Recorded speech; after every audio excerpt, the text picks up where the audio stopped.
The late 1940s and early 1950s were decisive years for India, a newly independent nation. While certain leaders were busy charting the country's economic policies and growth, others were formulating policies that focused on the people's reproductive health, a concept encompassing total well-being in all aspects of reproduction, including physical, emotional, behavioral, and social. These policies led to the establishment of the Family Planning Association of India in 1949. In 1951, the government launched a series of action programs and plans called Family Planning. This move catapulted India into a select group of countries that had chalked out a national family planning program. Later, in 1997, the government initiated the reproductive and child health care programs that focused on creating and spreading awareness about various reproduction-related aspects such as contraception and infertility, as well as providing and supporting facilities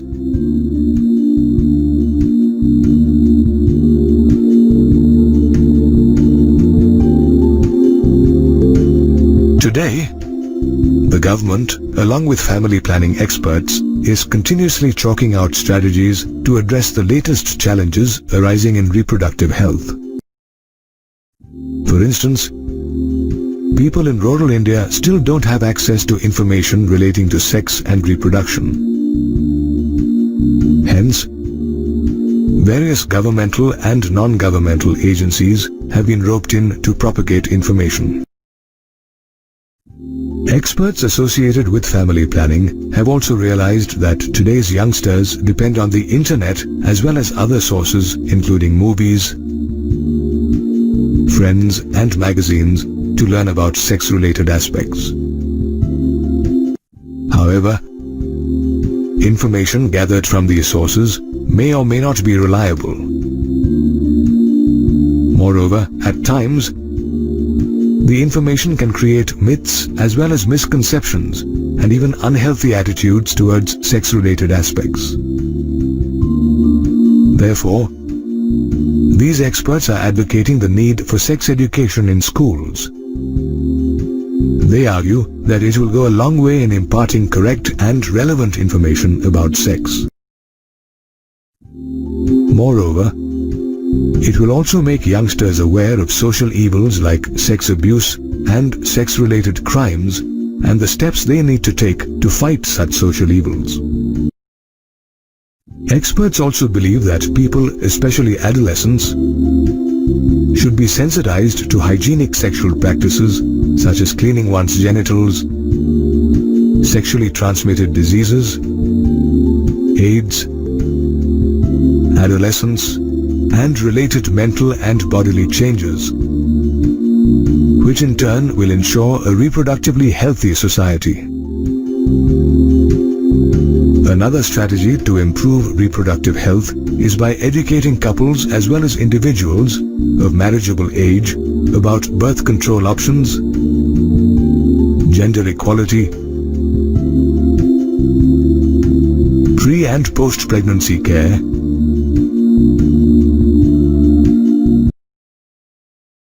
Such education will also decrease maternal as well as infant mortality rates and limit the size of families. In fact, the government had created a strategic plan for 2005 to 2009 that had 5 action areas, namely,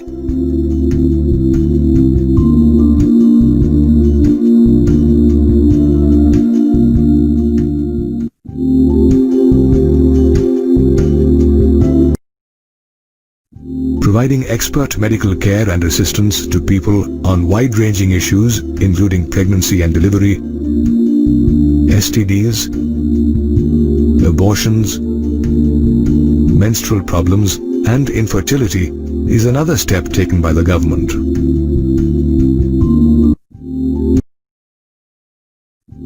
Moreover, the the government has also set up research centers that aim to find solutions to reproduction-related problems.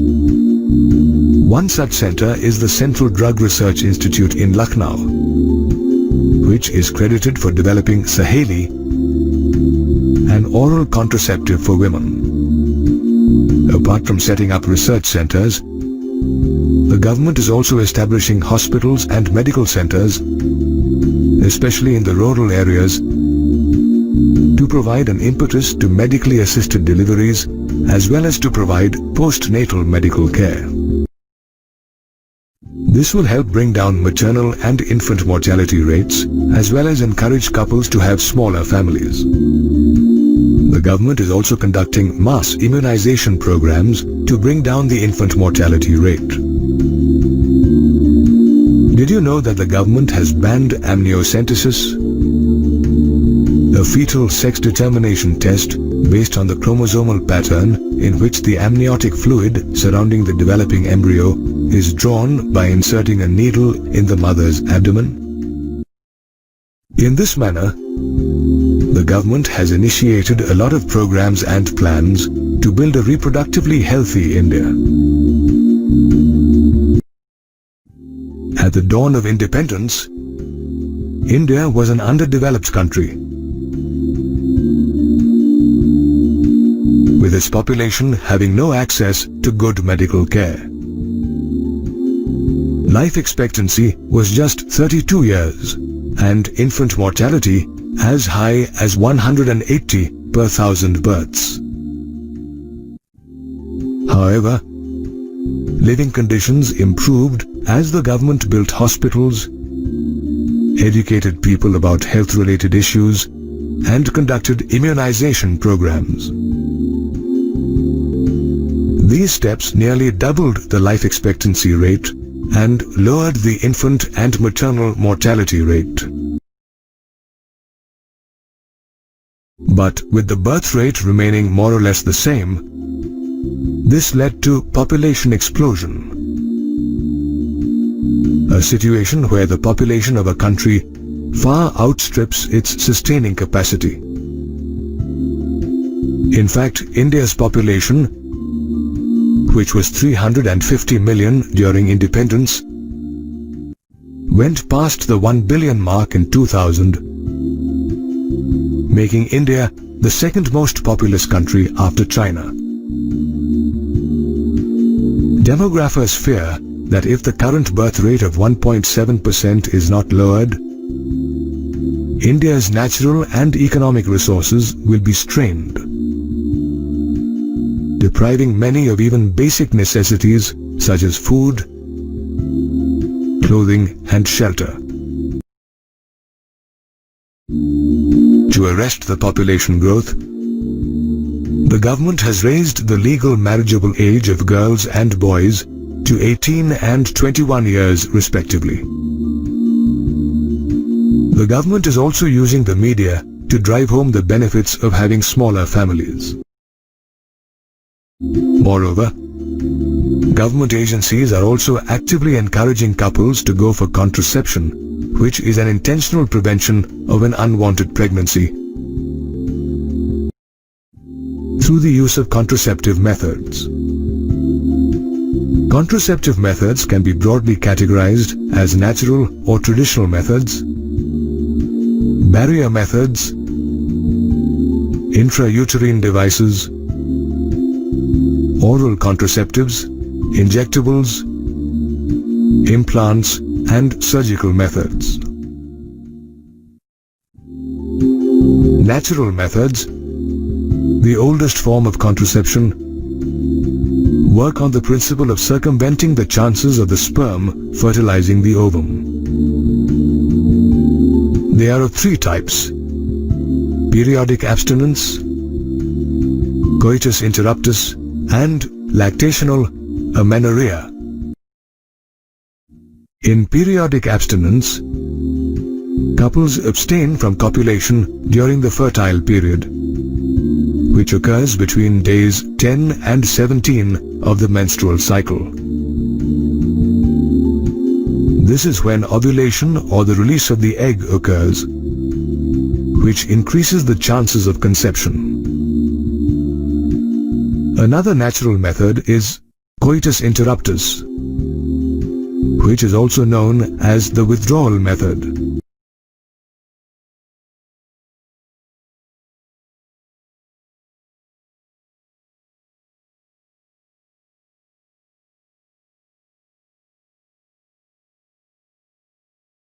Lactational amenorrhea, or the absence of menstruation during lactation, is another natural method which works on the principle that lactating women don't menstruate for up to 6 months following parturition. This is because the hormone oxytocin, which stimulates milk production, also suppresses ovulation. Naturally, without ovulation, conception can't occur. Lactational amenorrhea, as well as other natural methods of contraception, are safe and have no side effects, as there are no devices, medicines, or hormones involved. However, natural methods aren't very effective compared to other contraceptive methods such as the barrier method. This method makes use of either a condom, diaphragm, or cervical or vault cap, which act as barriers to prevent the sperm and ovum from meeting. Condoms, which are available for both men and women, are made of thin rubber or a latex sheath, while condoms for males are rolled over the penis. Condoms for women are inserted in the vagina, where they block the sperm's entry into the reproductive tract by covering the cervix. Most couples prefer using condoms since they are cheap, easily available, and offer privacy as they can be self-inserted. Moreover, condoms also offer protection against sexually transmitted diseases such as AIDS and syphilis. A condom, however, can be used only once, and every new coitus session requires the use of a new condom. While condoms are available for both men and women, diaphragms, cervical caps, and vaults are meant only for women. These dome-shaped barriers are made of rubber and are inserted in the vagina. Did you know that the contraceptive efficiency of a barrier can be increased by applying spermicidal creams, jellies, and foams? That's because these products contain chemicals that kill sperm. Another contraceptive method is the use of intrauterine devices, commonly called IUDs. These are used by couples who want to delay pregnancy or space out their children. IUDs are tiny T-shaped devices that doctors insert into the uterus through the vagina.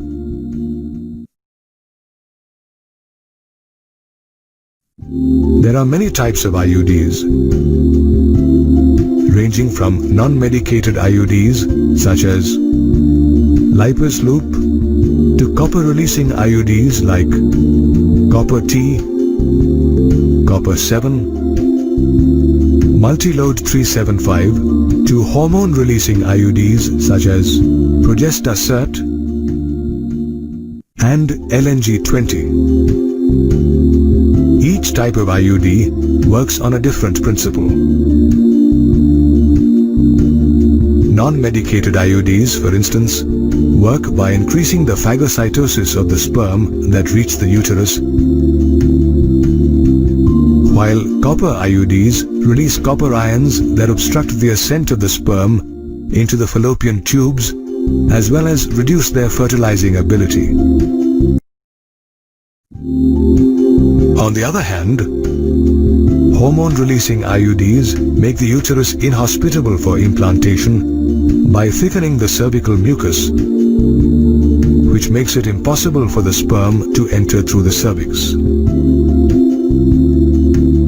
Apart from IUDs, women can also use oral contraceptives called the pill.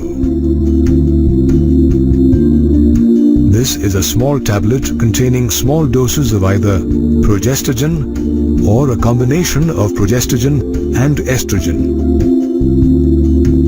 Progestogen thickens the cervical mucus, which hinders the sperm's motility, while estrogen obstructs the pituitary gland from producing luteinizing hormone, which prevents ovulation. Ideally, a woman should take the first pill of the pack within 5 days of the menstrual cycle and continue taking it for 21 days. During the next 7 days, when the pill is not taken, the woman experiences her menstrual cycle. Following this, she needs to start taking the pill again. Progestogens alone or in combination with estrogen are also available as injections or implants that are to be placed under the skin. However, in comparison to pills, they remain effective much longer. While women have several contraceptive options, men have only 2 options for birth control: condoms and a terminal surgical or sterilization method called vasectomy.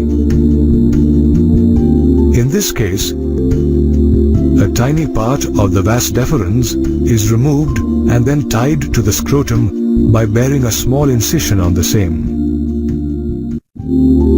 In tubectomy, a sterilization method for women, a minuscule part of the fallopian tube is removed and tied up through a small incision in either the abdomen or through the vagina.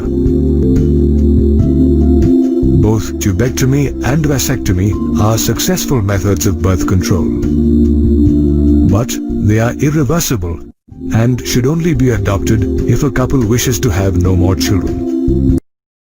In addition to surgical methods, couples today have several other contraceptive methods to choose from. However, before opting for a particular method, one should weigh its pros and cons and seek a doctor's advice, as some contraceptives can cause side effects such as abdominal pain and irregular menstrual bleeding. It was mid-1970s. Leslie and John Brown, a Bristol-based couple, were childless even after 9 years of marriage. After visiting scores of doctors, they finally approached Dr. Patrick Steptoe and Dr. Robert Edwards. As an experiment, they would help the couple bear a child. Dr. Steptoe extracted an egg from Leslie. The egg was then mixed with John's sperm for fertilization. The fertilized egg was then placed in a special solution and allowed to divide into 64 cells. The fertilized egg, now an embryo, was placed into Leslie's uterus.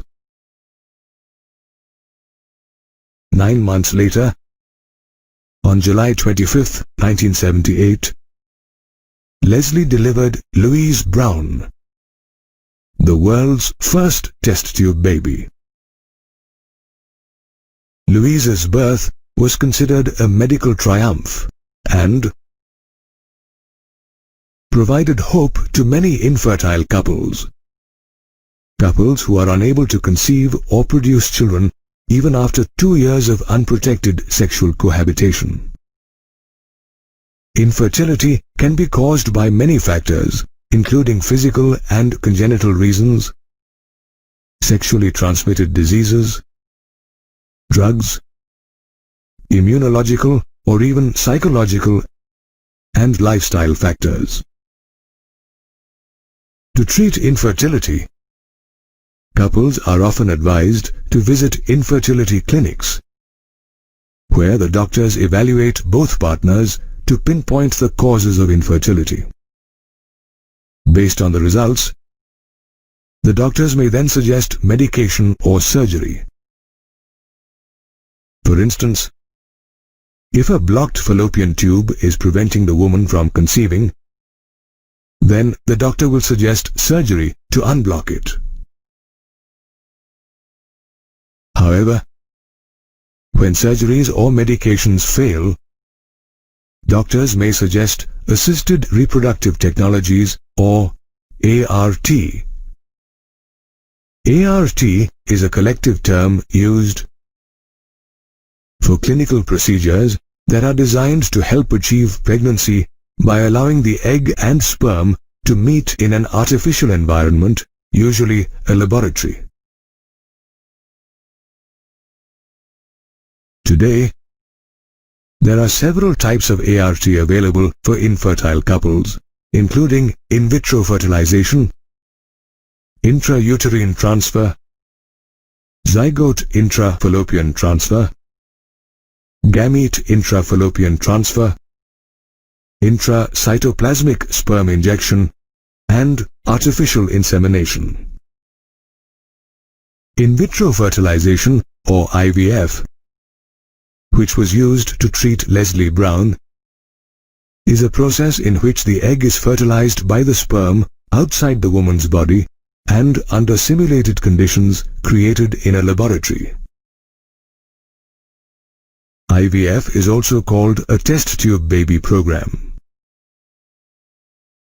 Interestingly, the gametes can be collected from the partner or a donor. Once the egg and sperm are collected, they are placed in a dish for fertilization and incubated together to form an embryo.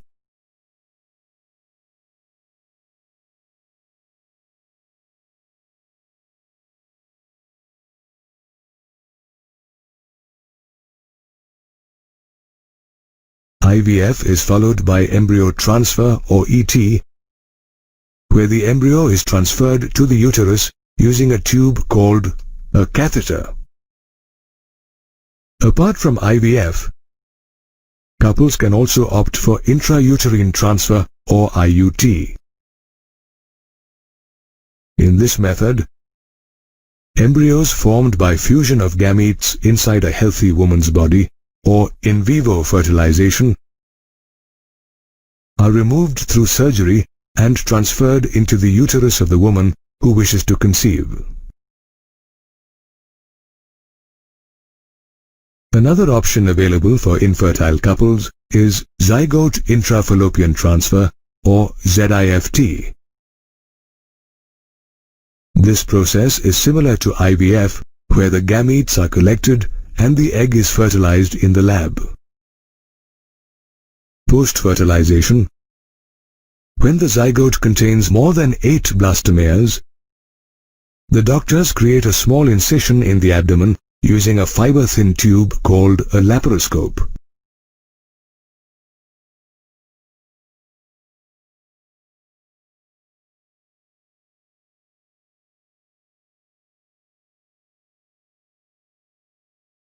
The zygotes are then transferred to the fallopian tube through the laparoscope.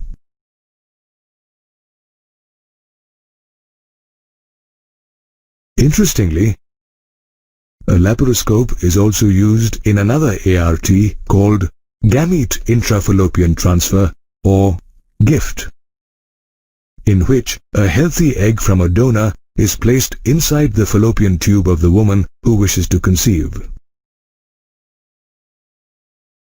GIFT is performed when the female partner has a non-functioning ovary, but her uterus and fallopian tubes are in a healthy condition and capable of providing a conducive environment for fertilization and fetal development. Did you know that at times a woman may not be able to conceive because of male infertility resulting from low sperm count, low sperm motility, a damaged or missing vas deferens, or the inability to inseminate? In such cases, the couple can opt for intracytoplasmic sperm injection or ICSI, in which the doctor injects a single sperm into each ovum, which leads to fertilization. Post-fertilization, the fertilized egg divides to form an embryo, which is planted inside the uterus using a catheter.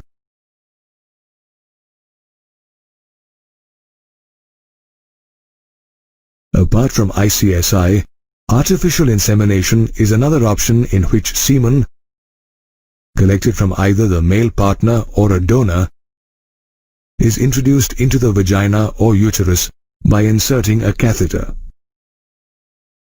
Hence, artificial insemination is also called intrauterine insemination or IUI. Artificial insemination, as well as other ARTs, are helping infertile couples realize their dream of becoming parents. However, one should remember that these methods are expensive, as they require highly qualified doctors as well as expensive instruments. Pregnancy is one of the most wonderful experiences for a woman. However, if one gets pregnant as a result of rape, casual, unprotected coitus, or failure of contraceptives used during coitus,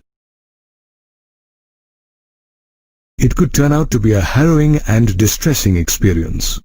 Under such circumstances, many women opt for medical termination of pregnancy or MTP, also called induced abortion.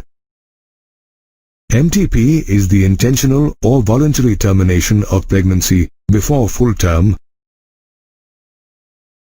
by expulsion of the fetus from the mother's uterus. Doctors might also recommend MTP if a woman is suffering from serious medical conditions such as heart diseases or blood pressure, because continuation of pregnancy could prove fatal to her. MTP is also advised if there is a possibility of the child being born with severe physical or mental disability. Estimates show that nearly 40 to 50 million women opt for MTP every year worldwide. And in India, this figure averages 6.7 million every year. However, when India was a newly independent country, the laws concerning abortion were restrictive, and abortion was permitted only if the continuation of pregnancy could prove fatal for a woman. Things started changing during the late 50s and 60s, when demographers raised concerns about India's spiraling population. They started pressing for liberalization of abortion laws, which they thought could help lower the birth rate. The demographers' calls for liberalization of abortion policies found support from doctors who were alarmed by rampant illegal abortions.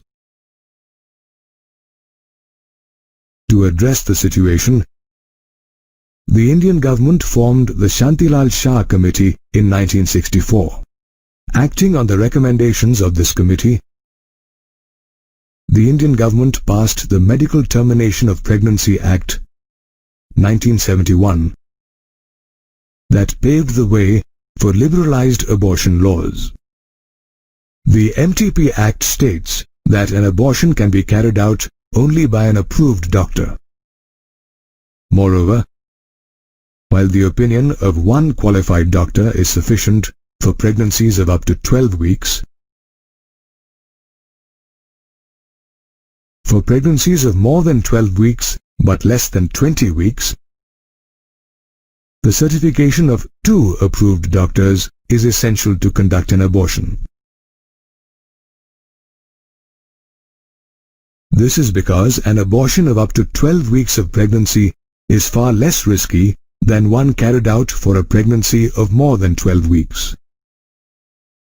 However, abortions of pregnancies beyond 20 weeks are prohibited under the MTP Act unless the pregnancy poses a threat to the mother's life. The MTP Act has made it easier for women to opt for medical termination of pregnancy.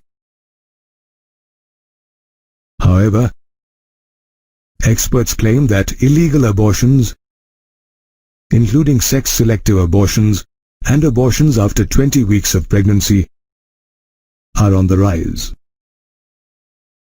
To reverse this trend, people are being educated about gender equality as well as the health hazards associated with illegal abortions.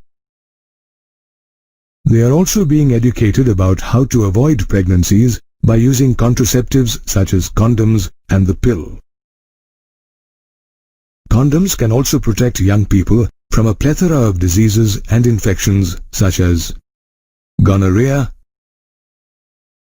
syphilis, genital herpes, chlamydiasis, genital warts, trichomoniasis, hepatitis B, and HIV. Collectively known as sexually transmitted diseases or STDs, or venereal diseases, or reproductive tract infections,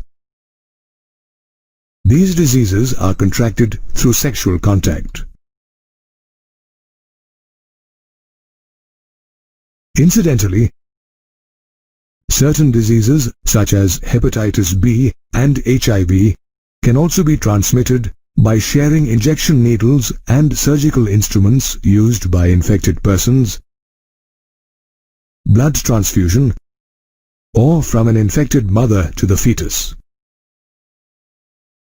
Different STDs are caused by different pathogens. Chlamydiasis and gonorrhea, for instance, are bacterial infections. Trichomoniasis, on the other hand, is caused by a microscopic one-celled protozoan called Trichomonas vaginalis, whereas HIV, the most dangerous of all STDs, is caused by the human immunodeficiency virus or HIV.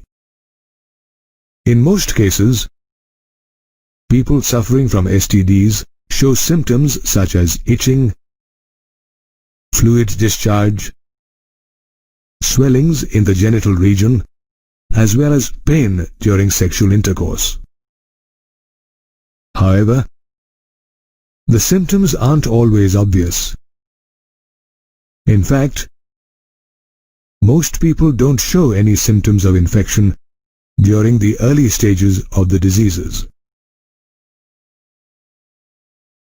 Moreover, when symptoms become obvious, people avoid seeking medical opinion for fear of being stigmatized. One should, however, not forget that timely detection and appropriate treatment can make a person completely free of most STDs. However, there are a few exceptions like hepatitis B, genital herpes, and HIV infections that cannot be cured. Moreover, timely detection is the key to prevent STD-related complications such as pelvic inflammatory diseases, abortions, stillbirths, infertility, or even cancer of the reproductive tract. Did you know that STDs, which are widely prevalent in people who are aged between 15 and 24, can be prevented if one takes simple precautions such as using condoms and avoiding sex with unknown or multiple partners. We are responsible for our own health, and simple things such as the use of condoms can keep STDs at bay.